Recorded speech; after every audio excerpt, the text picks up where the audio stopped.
Assalamualaikum warahmatullahi wabarakatuh. Yang kami hormati pengasuh Pondok Pesantren Zainul Hasan Genggong Kiai Muhammad Hasan Mutawakil Allah SHMM. Yang kami hormati Bapak Rektor Universitas Zainul Hasan Genggong Bapak Dr.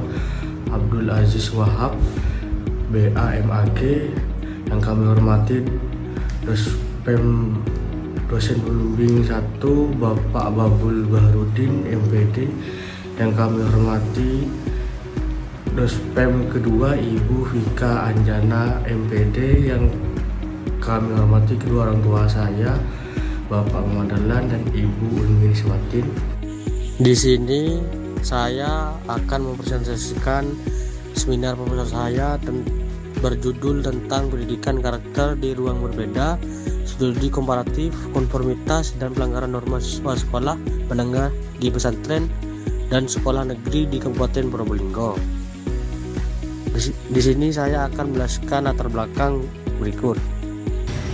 Pendidikan berperan penting dalam membentuk karakter orang dan perilaku sosial. Peserta didik tidak hanya sebagai transfer ilmu pengetahuan, tetapi juga sebagai proses penanaman nilai dalam perspektif Islam. Pembentukan karakter menekankan keteladanan Rasulullah sebagai uswah hasanah, sehingga pendidikan karakter menjadi kunci dalam menanamkan disiplin, tanggung jawab, dan kesadaran moral. Lingkungan pendidikan sangat memengaruhi proses ini, di mana sekolah berbasis pesantren membentuk karakter melalui pembiasaan dan pembinaan intensif. Sedangkan sekolah negeri melalui pembelajaran tata tertib dan kegiatan ekstrakurikuler dengan waktu terbatas. Perbedaan sistem tersebut berdampak pada tingkat konformitas siswa dan munculnya pelanggaran norma yang masih ditemukan di kedua lingkungan. Namun, penelitian sebelumnya belum banyak mengkaji secara komparatif keterkaitan antara pendidikan karakter, konformitas, dan pelanggaran norma dengan mempertimbangkan budaya sekolah. Oleh karena itu, peneliti ini menawarkan pendekatan komparatif untuk memberikan pemahaman yang lebih komprehensif tentang pembentukan karakter siswa pada kedua sistem pendidikan yang berbeda. Penelitian ini yaitu menganalisis pendidikan karakter dalam dua lingkungan pendidikan yang berbeda, yaitu sekolah berbasis pesantren dan sekolah negeri, dengan memperbandingkan konformitas dan pelanggaran norma pada siswa. Permasalahan dalam peneliti ini yaitu yang pertama, membentuk konformitas siswa antara sekolah berbasis pesantren dan sekolah negeri, yang dimana meliputi konformitas normatif serta tingkat kepatuhan terhadap aturan yang berlaku serta kaitannya dengan bentuk pelanggaran norma yang terjadi. Yang kedua yaitu faktor-faktor yang mendorong terjadinya konformitas dan pelanggaran norma pada siswa di lingkungan pesantren dan sekolah negeri, baik yang berasal dari pengaruh teman sebaya, lingkungan sekolah, maupun sistem pendidikan yang diterapkan. Yang ketiga yaitu perbedaan budaya sekolah atau habituasi yang diterapkan di kedua lembaga pendidikan dalam membentuk perilaku siswa. Berdasarkan latar belakang yang sudah saya jelaskan di atas, maka rumusan masalah penelitian ini yang pertama yaitu bentuk konformitas dan pelanggaran norma siswa menengah di pesantren dan sekolah negeri. Dan yang kedua yaitu faktor apa saja yang mendorong terjadinya konformitas dan pelanggaran norma pada siswa di kedua jenis sekolah tersebut. Yang ketiga yaitu bagaimana perbedaan budaya sekolah dalam membentuk karakter siswa di pesantren maupun di sekolah negeri. Berdasarkan rumusan masalah yang sudah dijelaskan, maka tujuan dari penelitian yang ini yaitu pertama, untuk menganalisis bentuk konformitas dan pelanggaran norma siswa sekolah menengah di pesantren dan di sekolah negeri. Dan tujuan yang kedua yaitu untuk menganalisis faktor-faktor yang mempengaruhi konformitas dan pelanggaran norma siswa pada kedua jenis sekolah tersebut, yaitu pondok pesantren dan sekolah negeri. Dan yang ketiga yaitu untuk menganalisis perbedaan budaya sekolah dalam bentuk karakter siswa sekolah menengah di pesantren dan di sekolah negeri.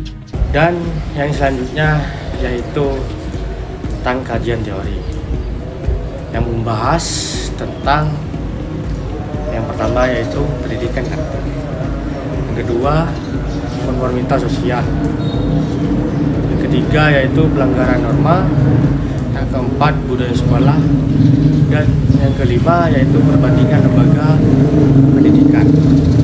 Pertama yaitu pendidikan karakter, di mana pendidikan karakter tersebut yaitu berproses membentuk nilai moral, sikap, dan perilaku melalui pembiasaan dan keteladanan untuk membentuk individu yang berintegritas dan yang bertanggung jawab.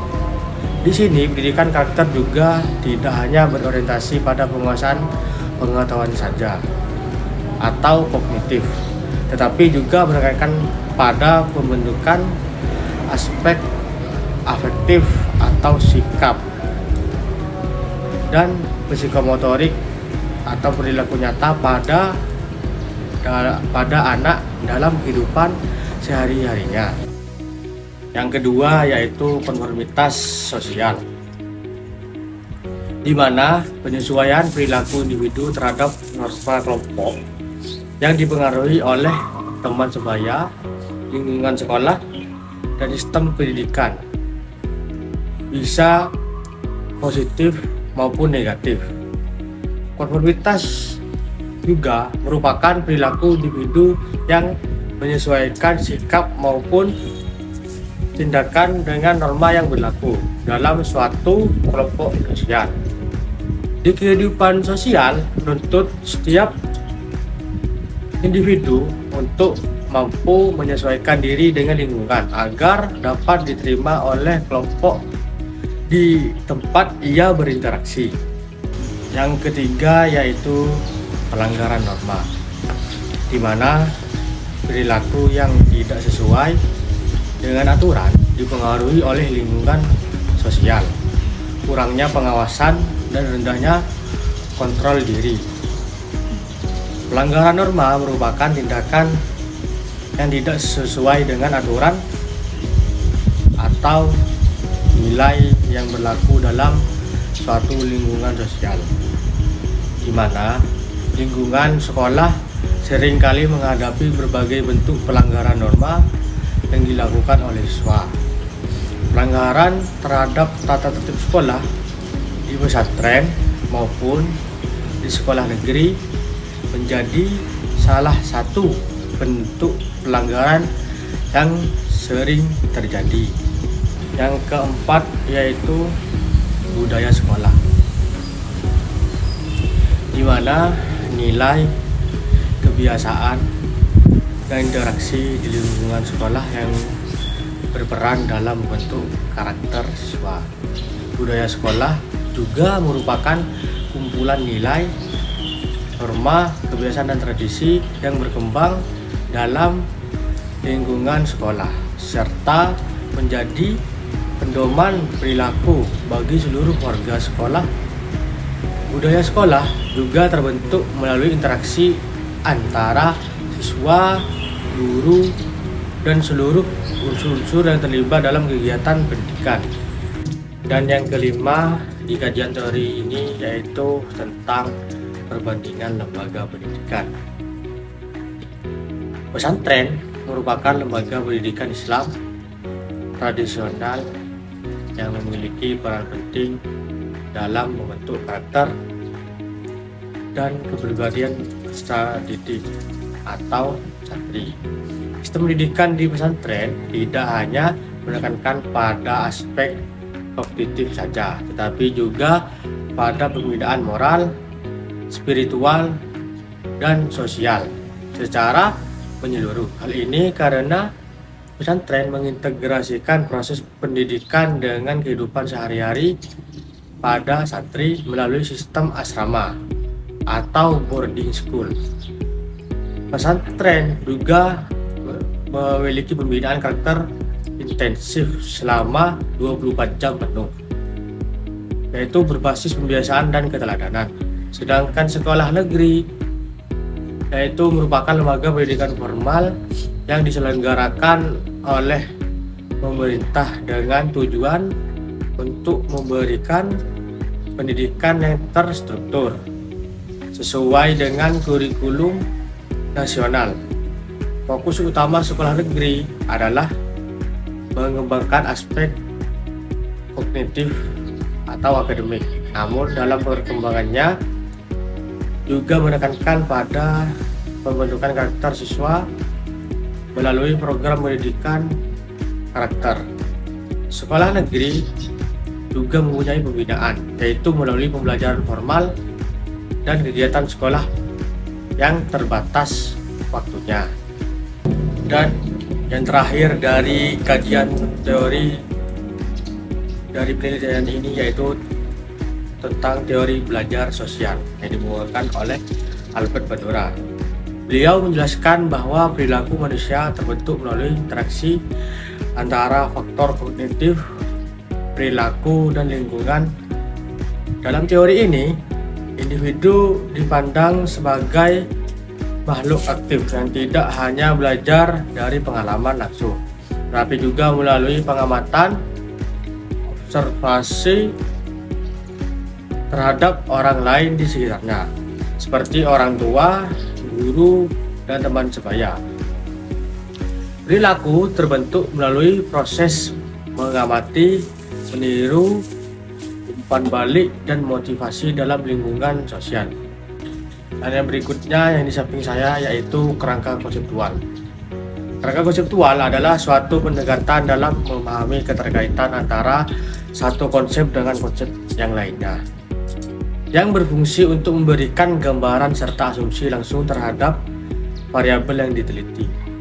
Dalam melakukan penelitian, diperlukan langkah-langkah yang sistematis guna untuk mengumpulkan informasi yang relevan. Penelitian yang dilakukan dengan metode yang tepat akan menghasilkan temuan yang valid dan terarah sehingga dapat menjadi referensi bagi penelitian berikutnya. Yang ketiga yaitu metode penelitian yang membahas tentang yang pertama jenis penelitian, yang kedua lokasi penelitian, yang ketiga yaitu kehadiran penelitian, yang keempat data dan sumber data, yang kelima teknik pengumpulan data, yang keenam teknik analisis data, yang ketujuh pengecekan keabsahan data. Pertama yaitu jenis penelitian. Di sini saya menggunakan pendekatan kualitatif dengan jenis studi kasus komparatif untuk memahami perbedaan konformitas dan pelanggaran norma siswa di dua sekolah, yaitu pesantren dan sekolah negeri. Dan yang kedua yaitu lokasi penelitian. Yang pertama yaitu saya memilih SMPN Al-Musdukiyah yang berbasis pesantren, dan yang kedua SMP Negeri 1 Banyuanyar yang ditempatkan sama-sama di Probolinggo. Alasan saya mengambil dua tempat penelitian ini karena kedua lokasi tersebut didasarkan pada adanya perbedaan karakteristik sistem pendidikan budaya sekolah. Sekolah berbasis pesantren cenderung memiliki pengawasan yang lebih ketat dengan penanaman nilai-nilai religius yang kuat, sedangkan sekolah negeri memiliki sistem yang lebih terbuka dengan keberagaman latar belakang siswa. Dan yang ketiga yaitu kehadiran penelitian. Peneliti di sini sebagai instrumen utama, terlibat langsung melalui observasi, wawancara, dan dokumentasi secara objektif dan etis. Oleh karena itu, kehadiran peneliti di lokasi penelitian menjadi sangat penting untuk memperoleh data yang akurat dan mendalam. Dan yang selanjutnya yaitu data sumber data. Data dalam penelitian ini diperoleh dari berbagai sumber yang relevan dengan fokus penelitian, yaitu konformitas dan pelanggaran norma siswa pada dua lingkungan pendidikan yang berbeda, agar bertujuan untuk memahami betul-betul konformitas siswa, pelanggaran norma yang terjadi, serta faktor-faktor yang mengaruhi perilaku siswa dalam konteks sosial dan budaya sekolah. Sumber data utama dalam penelitian ini terdiri atas informan penelitian, fenomena yang diamati, dan dokumentasi. Yang pertama yaitu informan, guru, siswa, pengurus, atau pihak-pihak sekolah dari kedua sekolah tersebut. Yang kedua yaitu fenomena, konformitas dan pelanggaran norma siswa. Yang ketiga yaitu dokumentasi, tata tertib, arsip pelanggaran kegiatan sekolah. Dan yang selanjutnya yaitu teknik pengumpulan data, di mana instrumen utama dalam penelitian kualitatif adalah penelitian itu sendiri, yaitu teknik pengumpulan data yang dilakukan melalui observasi atau non-partisipatif. Kedua, wawancara mendalam atau semi terstruktur, dan dokumentasi yang mendukung guna memperoleh data yang lengkap dan mendalam. Dan yang selanjutnya yaitu teknik analisis data. Dalam penelitian ini dilakukan secara kualitatif yang meliputi pengumpulan data, kondensasi data, penyajian data, serta penarikan simpulan atau verifikasi. Proses analisis data dilakukan secara terus-menerus sejak awal pengumpulan data hingga penelitian selesai, sehingga data yang diperoleh dapat diolah secara sistematis dan mendalam. Dan yang terakhir yaitu keabsahan data. Pengecekan keabsahan data dalam penelitian ini dilakukan untuk memastikan bahwa data yang diperoleh bersifat valid, objektif, dan dapat dipertanggungjawabkan, khususnya terkait dengan konformitas dan pelanggaran norma siswa. Di sini menggunakan triangulasi sumber, yaitu guru, siswa, pihak sekolah. Kedua yaitu triangulasi teknik, itu observasi, wawancara, dan dokumentasi. Yang terakhir itu member cek dan verifikasi berkelanjutan. Demikian pemaparan proposal penelitian yang dapat saya sampaikan. Saya menyadari bahwa proposal ini masih memiliki kekurangan. Oleh karena itu, saya sangat mengharapkan kritik dan saran yang membangun dari Bapak atau Ibu dosen penguji demi perbaikan penelitian ini ke depannya. Terima kasih atas perhatiannya dan kesempatan yang telah diberikan. Wassalamualaikum warahmatullahi wabarakatuh.